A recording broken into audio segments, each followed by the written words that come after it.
pada hari itu terdiri dari 3 macam.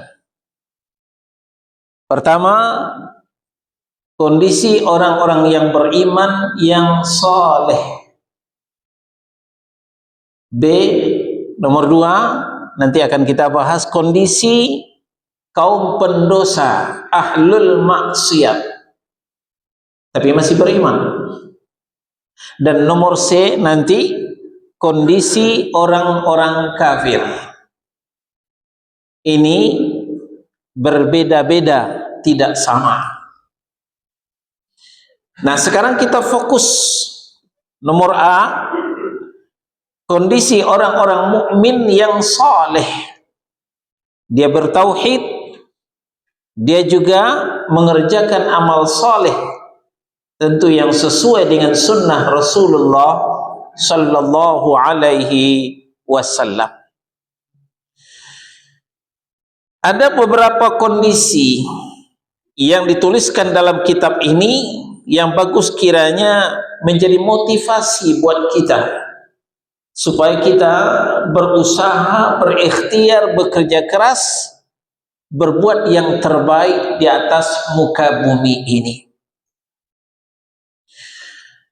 Pertama,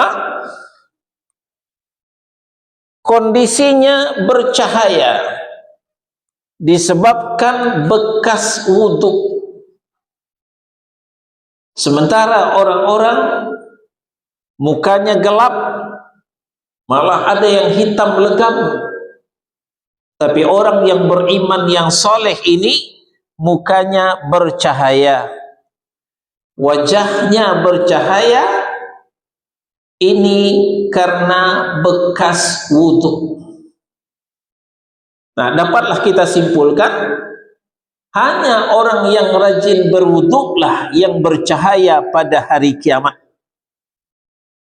Nah, tentu orang yang enggak sholat otomatis mereka tidak wudhu atau jarang-jarang wudhu. Yang sholatnya cuma Idul Fitri sama Idul Adha, berarti wudhu ini cuma 2 kali setahun.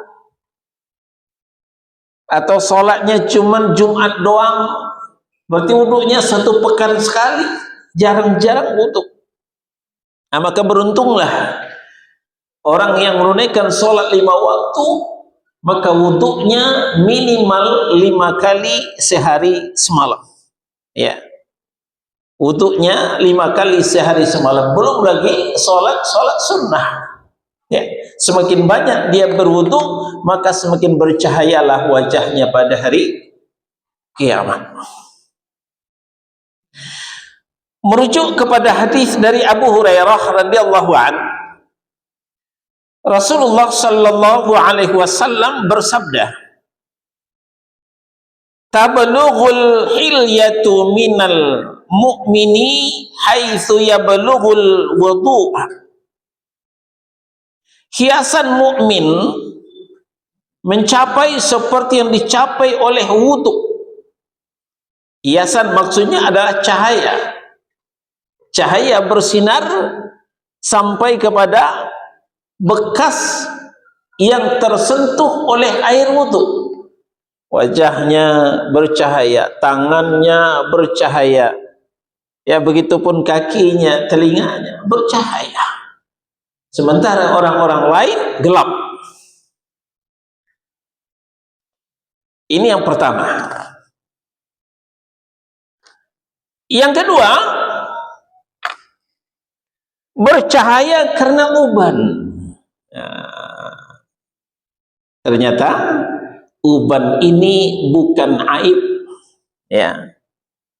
Maka kalau selama ini yang rajin nyabut uban, berhentilah. Jangan dicabut uban itu, ya. Jangan takut tua. Ya, kematian itu bukan tergantung tua.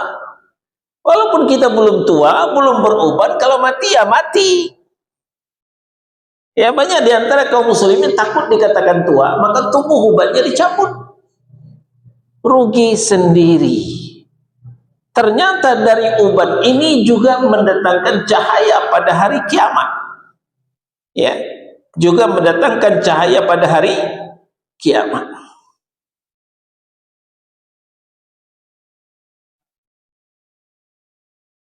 Ya, merujuk kepada hadis dari Fadlah bin Ubaid, berkata Rasulullah sallallahu alaihi wasallam, "Asyaibu nurun fi wajhil muslimi, faman syaa falyantif nurah." Uban adalah cahaya di wajah orang muslim. Uban itu nanti menjadi cahaya di wajah orang muslim. Maka barang siapa yang mau, silahkan mencabut cahayanya. Mau tak mencabut cahayanya, ya cabutlah uban itu. Jadi yang ubannya perlu dicabutin, yang nggak ada cahaya nanti di hari kiamat. Yang ubannya dibiarin, nah itulah yang banyak cahayanya pada hari kiamat. Nah, maka para ulama kita tidak pernah mencabut uban, membiarkan, menjaga, memelihara uban itu tumbuh sebagaimana seharusnya. Jangan takut dengan uban. Ya.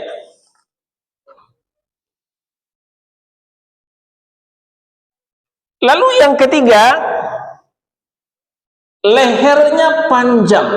Nah, ini untuk yang suka azan ini. Ya.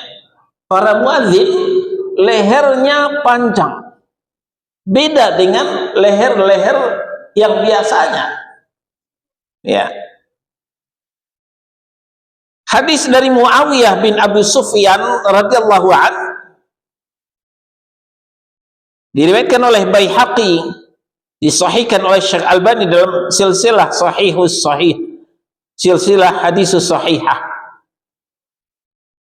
Kata Nabi sallallahu alaihi wasallam, al-muadzinuna atwalun nasi a'naqan yaumal qiyamah.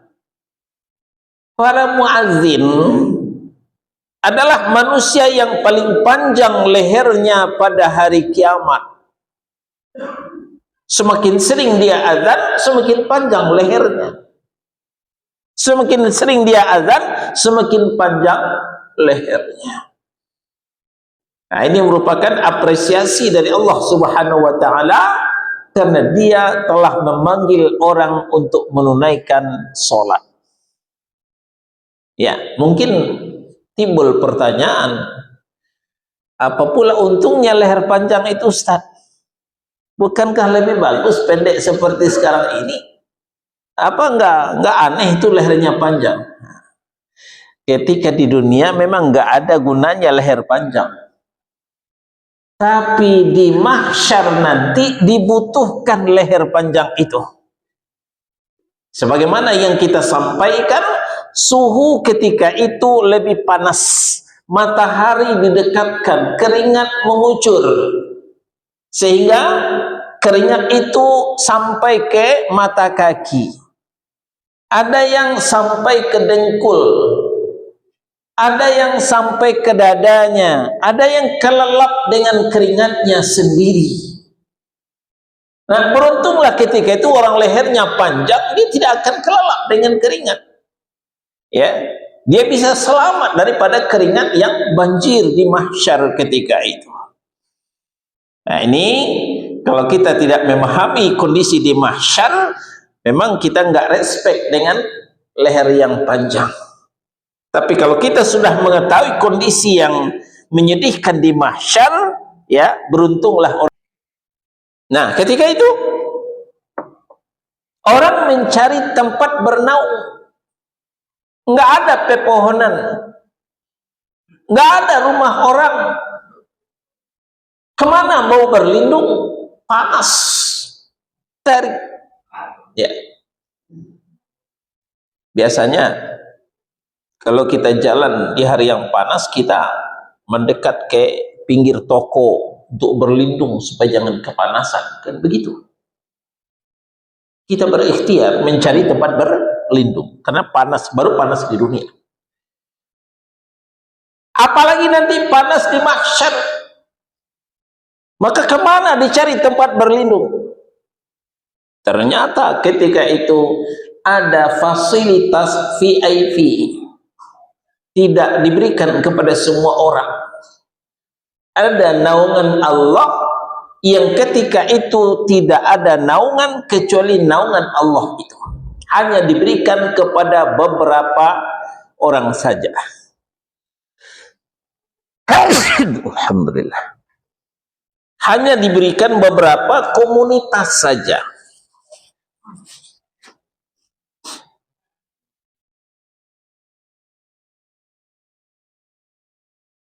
Merujuk kepada hadis yang sahih dari Abu Hurairah radhiyallahu an, diriwayatkan oleh Al-Bukhari dalam sahihnya. Kata Nabi sallallahu alaihi wasallam, sab'atun, ada 7 ya, yuzilluhumullahu fi dhillih yauma la dhilla illa dhilluh. Ada 7 golongan akan dinaungi oleh Allah di bawah naungannya pada hari yang tidak ada naungan selain daripada naungan Allah. Siapa saja yang 7 golongan itu? 1, imamul adil, pemimpin yang adil. Apakah pemimpin kepala negara, pemimpin provinsi, pemimpin kabupaten kota, pemimpin kecamatan, pemimpin RW, pemimpin RT, tidak terkecuali pemimpin rumah tangga. Kullukum ra'in wa kullukum mas'ulun an ra'iyatih. Setiap kamu adalah pemimpin dan setiap kamu akan diminta pertanggungjawabannya. Nah, pemimpin yang adil akan diberikan apresiasi oleh Allah, naungan khusus yang ketika itu tidak ada naungan kecuali hanya naungan Allah Subhanahu wa ta'ala. Yang kedua, wasyabun nasha'a fi ibadati rabbih, orang muda yang tumbuh dalam beribadah kepada Allah. Biasa anak muda ini lebih cenderung hura-hura, ya, gerombolan ke sana, gerombolan ke sini, lari ke sana, lari ke sini. Tapi anak muda ini lain. Dia tenang, dia fokus ibadah. Ya, dia tidak mau ikut hura-hura. Ya, apalagi nanti 17-an. Ketika orang lomba makan kerupuk sambil berdiri, dia tidak mau ikut. Ya, makan sambil berdiri. Nabi katakan makan itu duduk, nggak boleh berdiri. Orang hura-hura berjoget riak, dia tidak mau. Dia tumbuh dalam beribadah kepada Allah. Nah, anak muda ini akan mendapatkan fasilitas naungan di hari kiamat yang ketika itu tidak ada naungan kecuali naungan Allah Subhanahu wa ta'ala. Yang ketiga, wa rajulun qalbuhu mu'allaqun fil masajid, laki-laki yang hatinya terpaut di masjid. Kenapa hanya laki-laki, Ustaz? Karena yang wajib ke masjid itu hanya laki-laki. Perempuan tidak wajib ke masjid. Nah, laki-laki ini dia bukan hanya menganggap wajib ke masjid, tapi kebutuhannya. Sehingga dia kalau tidak ke masjid merasa ada yang kurang. Sekali dia tidak ke masjid merasa ada yang kurang. Mungkin karena hujan, mungkin karena capek, mungkin karena apalagi sakit. Dia nggak bisa ke masjid, rasa ada yang kurang. Ini kalau hatinya terpaut di masjid. Bukan pula hati ini gantungkan di masjid, bukan begitu. Ya. Rasa cintanya terhadap masjid itu, ya. Nah, jadi kalau dia tidak ke masjid, merasa sesuatu ada yang kurang dalam kehidupannya. Ini yang dimaksud orang yang laki-laki yang hatinya terpaut di masjid. Sudah berapa itu? Pemimpin yang adil. 3 ya, pemuda yang tumbuh dalam beribadah. 3, laki-laki yang hatinya terpaut di masjid. Yang keempat, wa rajulani tahabba fillah ijtama'a alaihi wa tafarraqa alaihi. 2 orang yang berkasih sayang karena Allah,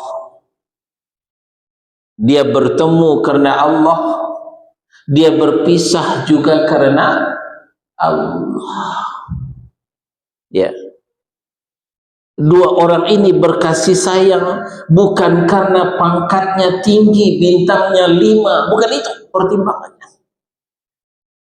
2 orang ini berkasih sayang bukan karena dia jutawan, bukan karena dia milioner, bukan karena uangnya banyak sehingga tidak membuat di bank sampai di bunker diumpetin uangnya, bukan itu.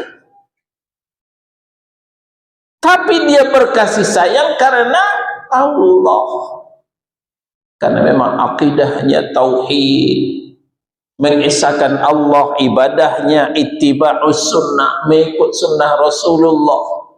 Itu pertimbangannya, manhajnya benar, pemahamannya terhadap Islam benar, dia berkasih sayang. Beda dengan orang orientasinya materi. Dengan orang kaya banyak temannya, orang miskin nggak mau teman, karena itu nanti bisa pinjam duit. Kalau dengan orang miskin ngapain teman, apa yang dapat? Ya mendingan teman dengan orang kaya. Tidak demikian. Ngapain teman dengan rakyat jelata? Mendingan teman dengan bintang 5. Ya, kalau ada masalah nanti bisa jadi pelindung, jadi bumper gitu. Nah, ini pertemanan seperti ini tidak akan mendapatkan naungan nanti di hari kiamat. 4 ya. Yang kelima,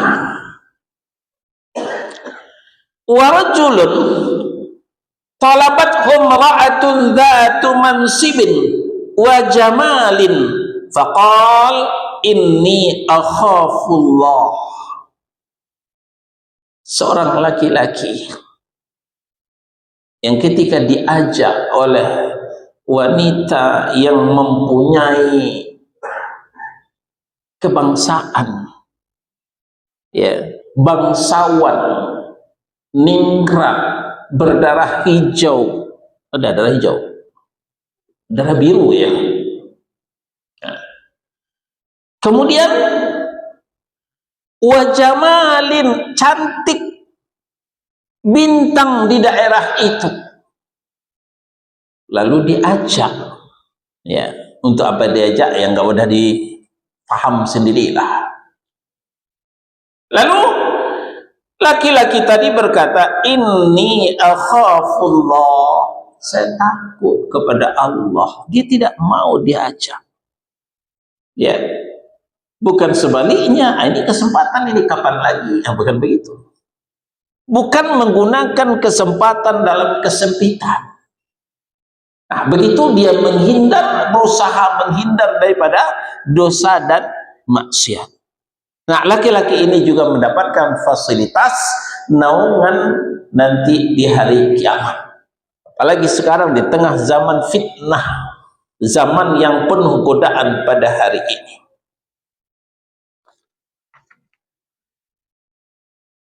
Yang ke-6 ya. Wa rajulun tasaddaqa akhfa hatta la ta'lama shimaluhu ma tunfiqu yaminuh. Seseorang yang menyembunyikan sedekahnya sehingga ketika tangannya bersedekah tangan kirinya tidak tahu. Ini sebenarnya bahasa kiasan saja. Masa sih dua tangan nggak tahu? Ya, itu cuman kiasan saja. Maksudnya dia tidak mencari popularitas. Dia bersedekah, dia berinfak hanya lillahi ta'ala. Kalau begitu Ustaz, nggak boleh sedekah terang-terangan. Nah, ini perlu kita sampaikan, jangan ada yang gagal faham nanti. Memang cara bersedekah itu ada dua macam. Sirrau wa alaniyah. Sembunyi-sembunyi dan terang-terangan. Kedua-duanya boleh. Namun yang lebih utama sirram, sembunyi-sembunyi, nggak ada yang tahu, itu yang lebih utama. Tapi kalau dibutuhkan terang-terangan, ini juga boleh. Tergantung bisa memanage hati dengan baik. Ya. Biasanya kalau sudah disebut nama kita, si fulan sekian ratus juta, wah, ternyata di perut panjang saya, infak saya yang paling besar ya. Nah, ini yang perlu diredam. Kalau kita bisa meredam ini, silahkan. Untuk apa gunanya terang-terangan? Untuk memancing supaya yang lain juga ikut bersedekah, juga ikut berinfak. Karena memang tidak semua buah itu matang. Yang banyak buah itu mengkal. Ya, udah digoyang oleh angin nggak jatuh-jatuh. Ya, udah digoyang oleh angin nggak jatuh-jatuh. Nah, perlu diginiin. Nah, baru jatuh. Apa maksudnya? Sudah diumumkan kita sedang bangun masjid, kita mau renovasi, tapi nggak mau juga turun duitnya. Ya, kita bantu fakir miskin, nggak mau juga turun duitnya. Kita mau santun anak yatim, nggak mau juga. Nah, ini maksudnya buahnya mengkal. Ya. Nah, perlu diginiin. Lalu kita, nah, saya 10 juta nih. Hah? Dia 10 juta, padahal saya lebih kaya darinya. Ini nggak bisa ini. Saya harus 20 juta. Nah, ini yang kita inginkan, supaya terpancing yang lain juga ikut menyumbang. Dengan syarat apa tadi? Bisa menetralisir hati dengan baik. Karena ikhlas itu adalah di sini, di hati. Nah, jadi walaupun cara berinfak, bersedekah itu ada dua cara, namun yang paling utama adalah sirrat, dengan rahasia. Orang yang bersedekah dengan sirrat, dengan rahasia, mendapatkan fasilitas naungan di hari kiamat. Terakhir yang ketujuh di hadis ini, wa rajulun dzakarallaha khaliyan fafadat 'ainah. Seseorang yang ketika bersendirian, ya, ketika mengingat Allah ketika sendirian, lalu kedua matanya berlinang, ya, air matanya berlinang. Ketika dia mengingat Allah sendirian, air matanya berlinang. Ini mendapatkan fasilitas naungan. Orang mengingat Allah sendirian, itu yang teruji keikhlasannya. Yang banyak air matanya berlinang di depan kamera. Ya. Kalau sendirian, air matanya beku, dia nggak bisa nangis. Tapi di depan orang banyak, waduh, masya Allah. Apalagi ada kamera, ya. Oh, dia yang paling banyak air matanya. Ini air mata tua, ya. Air mata yang tidak berkualitas. Air mata yang berkualitas itu air mata yang berlinang ketika mengingat Allah sendirian. Inilah 7 komunitas yang mendapat naungan pada hari kiamat, yang ketika itu tidak ada naungan kecuali naungan Allah Subhanahu wa ta'ala. Lalu yang ke-8, tapi beda hadisnya. Yang hadis ini cuma 7. Kalau kita lihat hadis lain ada lagi.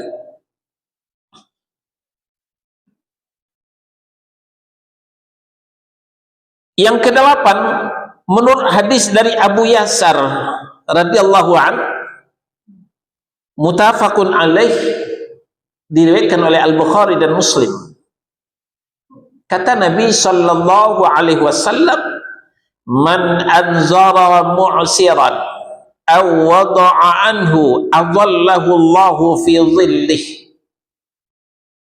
Barang siapa memberi tangguhan pembayaran hutang kepada orang yang kesulitan atau membebaskan hutangnya, maka Allah memberikannya naungan di bawah naungannya. Masya Allah. Ini gak gampang ini. Ya, siap. Dicantuin. Berapa? Enggak banyak sih, cuma 10 juta. Janji 2-3 bulan dibayar.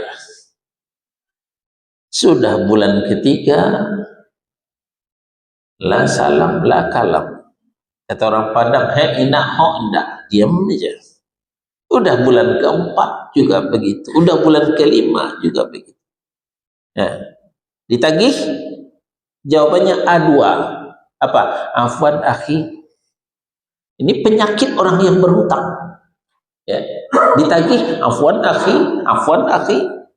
Bulan ke-4, afwan akhi. Bulan ke-5, afwan akhi. Bulan ke-6, afwan akhi. Nah, ketika yang punya harta memberikan tangguh, ya, tapi melihat kondisinya, kalau memang kondisinya lagi sulit, ekonomi lagi lesu seperti hari ini, maka diberikan tangguh. Atau membebaskan, ya sudah. Dalam hati ini, dalam hati ya, bagi saudara memang besar 10 juta itu. Tapi bagi saya kecil 10 juta, yaudah. Saya relakan, saya ikhlaskan. Wah, hebat. Ya. Orang kaya membebaskan hutang orang miskin, mendapatkan naungan pada hari kiamat, yang ketika itu tidak ada naungan kecuali naungan Allah Subhanahu wa ta'ala. Yang ke-9,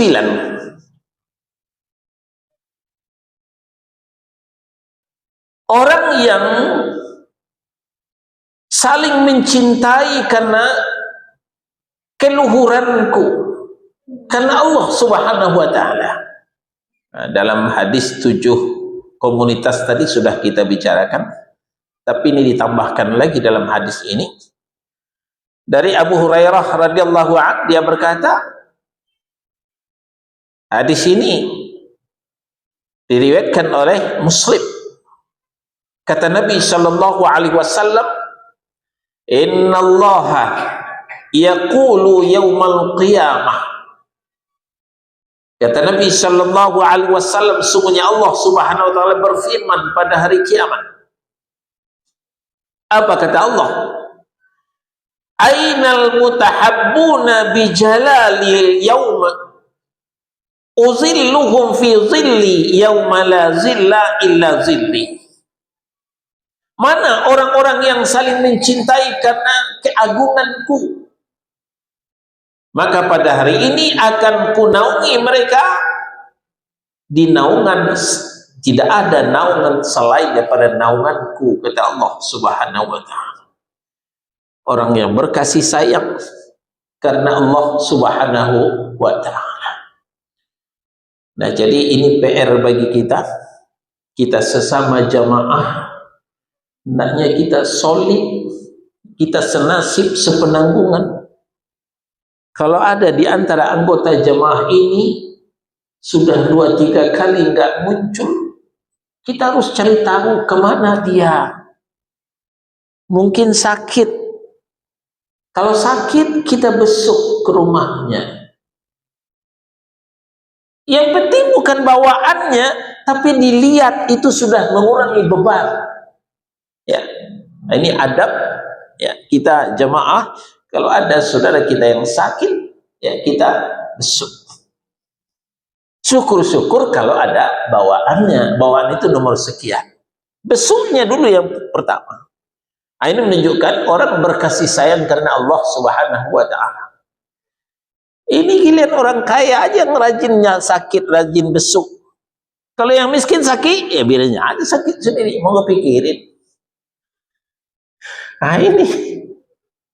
Jadi berkasih sayang bukan karena Allah, tapi berkasih sayang ada maunya, ada udang di balik bakwan. Ya, nah, itu tidak ikhlas namanya. Itu tidak akan mendapatkan naungan pada hari kiamat. Nah inilah 9 orang yang mendapatkan naungan Allah Subhanahu wa Ta'ala ketika tidak ada naungan selain naungan Allah Subhanahu wa Ta'ala. Yang kelima, dipersilahkan memilih bidadari. Masya Allah. Nah ini nih yang ditunggu-tunggu, ya, bidadari. Ya, dipersilahkan milih maunya yang mana. Bukan hanya maunya yang mana, maunya berapa orang. Monggo. Kepada siapa itu? Ya, golongan yang dipersilahkan memilih bidadari seperti yang ia kehendaki di hadapan seluruh makhluk. Diterima riwayat dari Mu'adz bin Jabal radhiyallahu anhu, diriwayatkan oleh Ibnu Majah, Abu Daud, At-Tirmidzi. Hadis ini dihasankan oleh Syekh Albani dalam Sahih Ibnu Majah. Kata Nabi sallallahu alaihi wasallam, "Man kazama ghaizan wa huwa qadirun ala ayyunfidhahu da'ahu Allahu azza wa jalla ala ru'usil khalaiqi yaumal qiyamati hatta yukhayyirahu Allahu min huril aini masya." Barang siapa yang menahan amarah sementara ia mampu untuk melampiaskannya, maka Allah Subhanahu wa Ta'ala memanggilnya pada hari kiamat di hadapan seluruh makhluk, kemudian dipersilahkan memilih bidadari yang ia mau. Oh, ternyata syaratnya nggak gampang. Mohon maaf, orang darah tinggi nggak kebagian ini. Dikit-dikit marah, ya. Yang spanningnya tinggi, dasar kamu tidak becus, mentang-mentang bos, ya. Lalu tiap hari marah, tiada hari tanpa marah. Nah, ini coba kita kendalikan marah kita. La taghdab, la taghdab, jangan marah, kata Nabi sallallahu alaihi wasallam. Ada waktunya kita disuruh marah. Kapan? Ketika agama Allah dihinakan, itu disuruh kita marah, berpahala marah. Ketika agama Allah dihinakan, kita disuruh marah. Tapi kalau bukan menyangkut dengan agama Allah, kita disuruh bersabar. Tidak boleh gampang marah. Nah, orang yang menguasai amarahnya ini pada dia mampu untuk melampiaskan, Allah memberikan penghargaan dengan menyuruh memilih bidadari yang ia sukai. Lanjut. Yang keenam, aman pada hari yang menakutkan. Ya. Aman, merasa aman pada hari orang-orang ketakutan. Ya. Siapa mereka? Menurut hadis dari Miqdam radhiyallahu anhu, Diriwayatkan oleh Ibnu Majah, At-Tirmidzi. Hadis ini disahihkan oleh Syekh Albani dalam Mishkat. Kata Nabi sallallahu alaihi wasallam, "Lisyahidi 'indallahi sittu khisalin yughfaru lahu fi awwali daf'atin wa yara maq'adahu minal jannah wa yujaru min 'adzabil qabri wa ya'manu minal faza'il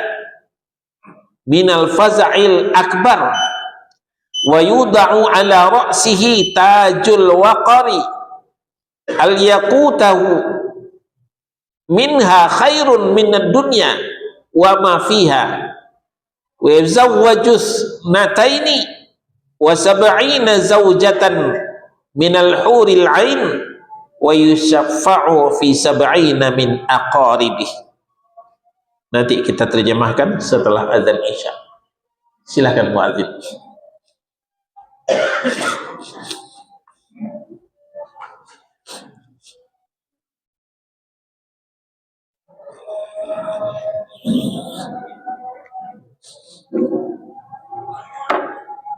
Allahu Akbar.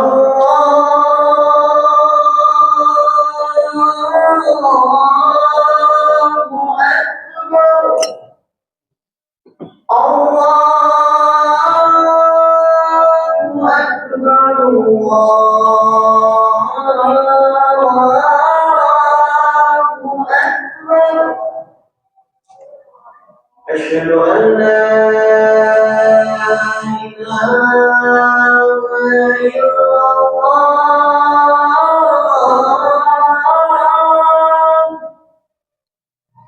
Asyhadu an la ilaha illallah. Asyhadu anna Muhammadan Rasulullah.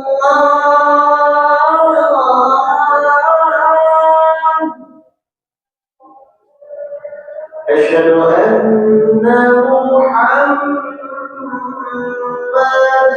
Rasulullah.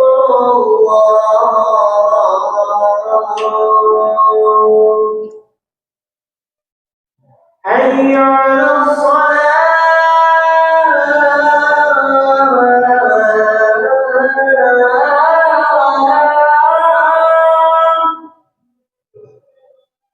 Hayya 'alas shalah.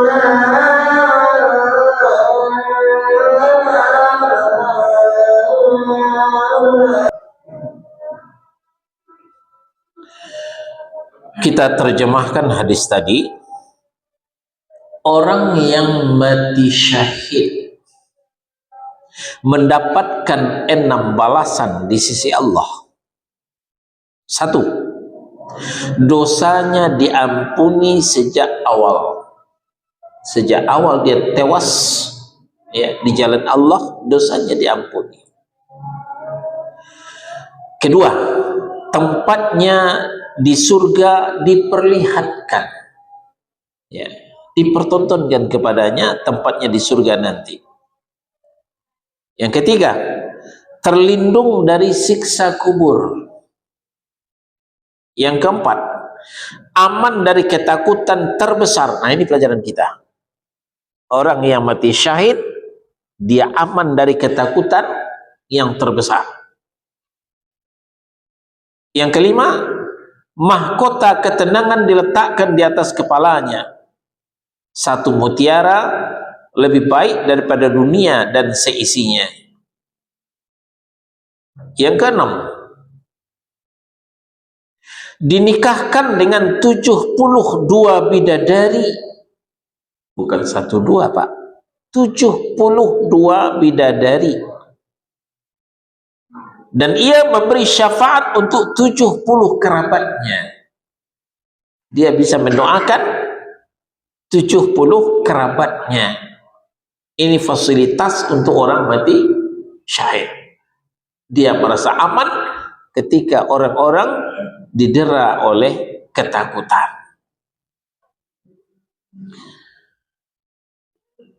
Yang ketujuh, berada di mimbar cahaya. Ya, orang ini ditempatkan di mimbar cahaya.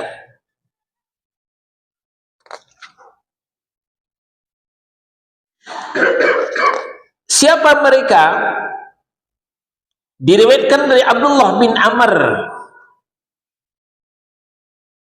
diriwayatkan oleh Muslim, kata Nabi sallallahu alaihi wasallam, innal muqsitina 'indallahi 'ala manabira min nuri 'an yaminir rahmani azza wa jalla wa kilta yadayhi yaminul ladzina ya'diluna fi hukmihim wa ahlihim wa ma walu.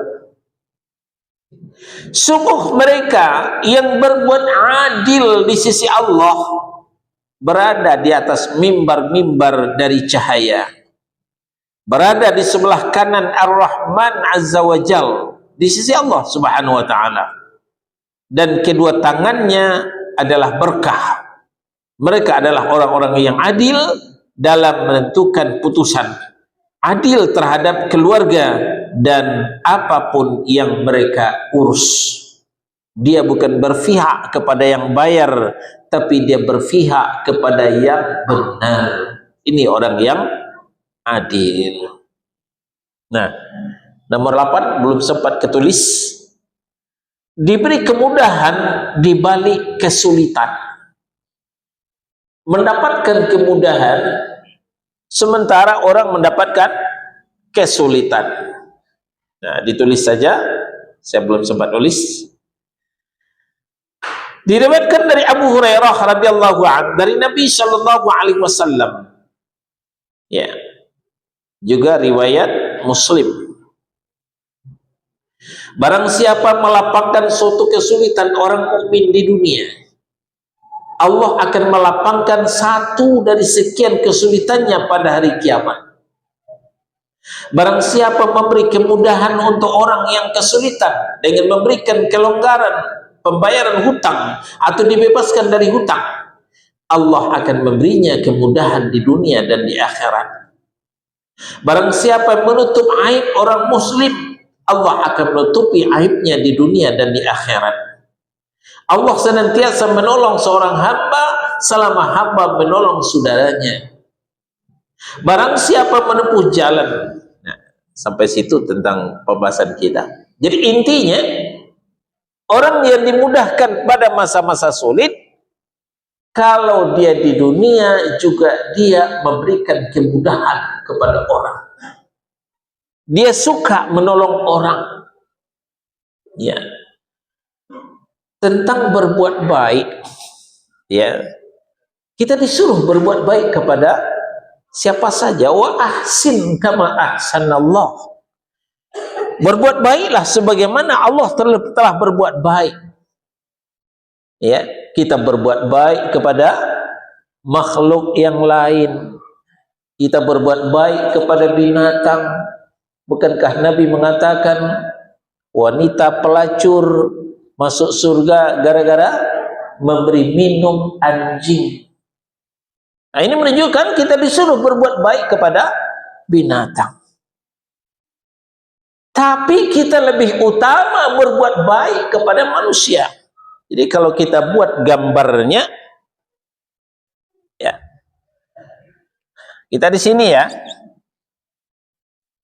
lingkaran pertama. Nah, ini ada lingkaran berikutnya. Kan begitu. Yang paling luar ini ya semua makhluk.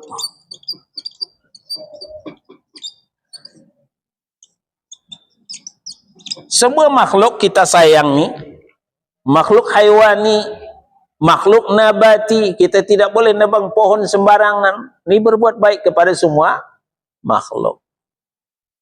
Kemudian semua manusia. Ya. Kita harus lebih baik kepada semua manusia daripada kepada semua makhluk. Tadi saya katakan, menyayangi binatang silahkan, berpahala. Tapi lebih besar pahalanya menyayangi manusia. Kita ngasih makan binatang berpahala. Tapi lebih besar pahalanya ngasih makan manusia. Setelah itu, sesama muslim. Ya, lingkaran berikutnya sesama muslim. Ya, kita memberi makan semua manusia, tapi kita lebih mengutamakan sesama muslim. Lebih besar pahalanya ngasih makan sesama muslim daripada ngasih makan manusia yang lain. Skala prioritas. Nah, kemudian yang soleh. Nah, ini lebih kita utamakan lagi. Kita membagi-bagi kepada semua muslim, berbuat baik kepada semua muslim, lebih diutamakan kepada yang soleh. Yang soleh akidahnya, yang bertauhid, yang soleh ibadahnya, yang ittiba'us sunnah. Apalagi kita sesama jamaah, ya. Jadi berbuat baik lebih diutamakan kepada kita sesama talabul ilm, sesama jamaah. Nah, ini akan berbuah nanti ketika kita melapangkan mereka, Allah akan melapangkan kita di hari kiamat. Ketika kita memudahkan mereka, Allah akan memudahkan kita nanti pada hari kiamat. Inilah kondisi orang-orang mukmin yang soleh. InsyaAllah nanti kita lihat pula bagaimana kondisi orang-orang pendosa, ahlul maksiyah. Ada pertanyaan? Silahkan. Silahkan Pak Karsono.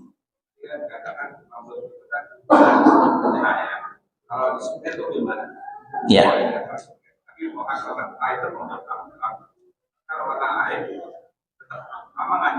Ya. Baik.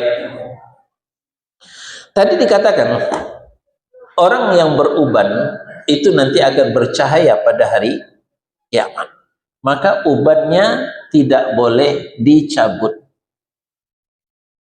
Tapi boleh disemir.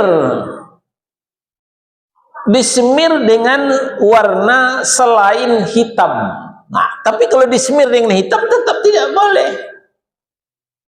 Boleh disemir tapi dengan warna selain daripada hitam. Pak Krosono boleh pilih warna apa saja. Warna oranye, warna hijau, warna biru, monggo. Warna hitam nggak boleh. Kenapa?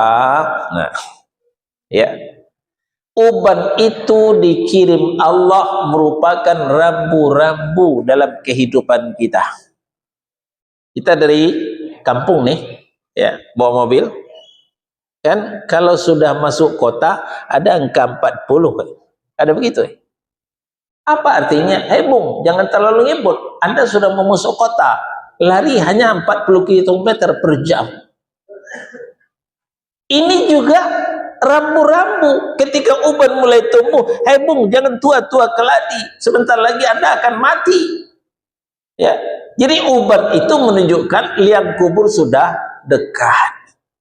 Maka kalau kita semir dengan warna hitam, kita juga nggak sadar kita sudah tua. Tapi kalau disemir dengan warna selain pada hitam, ini tidak akan mengubah pesan yang dikirim oleh Allah Subhanahu wa Ta'ala. Jadi dengan disemir, ya, dikasih warna selain pada hitam, itu tidak akan membatalkan fasilitas dia mendapat cahaya nanti di hari kiamat insyaallah. Demikian Pak, wallahu a'lam. Ya.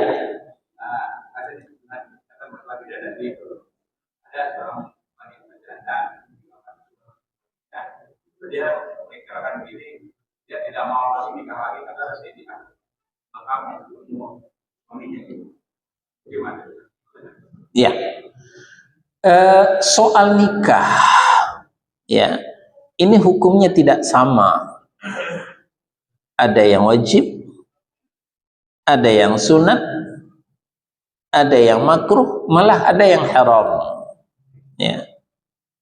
Yang wajib yang mana? Kalau nikah itu dibutuhkan, wajib nikah.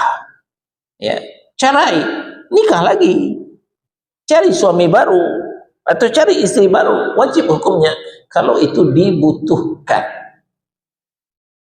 Tapi kalau tidak terlalu dibutuhkan, ya udah nggak perlu nikah, ya. Bahkan kalau rasanya tidak bisa bertanggung jawab, haram menikah, ya, daripada orang yang terzalimi nanti karena tidak mampu finansial, tidak mampu fisik, apalagi tidak membutuhkan. Nah, apa dianggurin aja anak orang, ya, itu menyiksa namanya, itu haram menikah. Nah, jadi kembali kepada janda tadi, ditinggal suaminya, dia nggak nikah lagi, ya kita tanya orientasinya, apa Anda nggak butuh? Kalau nggak butuh, ya bukan nopo-nopo, nggak nikah nggak apa-apa. Tapi kalau butuh, wajib nikah. Itu Pak ya. Soal butuh atau tidak tentu yang bersangkutan, gitu. Wallahu a'lam. Ada lagi? Ya. Kalau tidak, kita akhiri. Subhanakallahumma wa bihamdika asyhadu an la ilaha illa anta astaghfiruka wa atubu ilaik. Wassallallahu ala nabiyyina Muhammadin wa ala alihi wa sahbihi wasallam. Barakallahu li wa lakum. Wassalamu alaikum warahmatullahi wabarakatuh.